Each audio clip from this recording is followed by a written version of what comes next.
আজ করেছি শুক্তো। কে কে ভালো খাও বলো তো।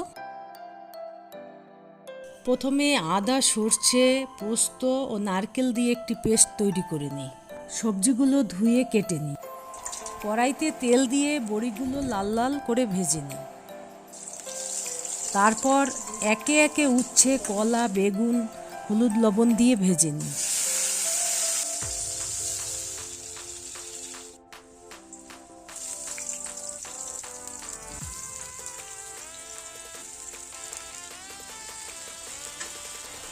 ওই তেলে পাঁচফোড়ন, শুকনো লঙ্কা, তেজপাতা দিয়ে আলু, গাজর, সজনে ডাঁটা দিই। কিছুক্ষণ ভেজে পেস্ট করা মশলা দিয়ে একটু নেড়ে জল দিয়ে দিই।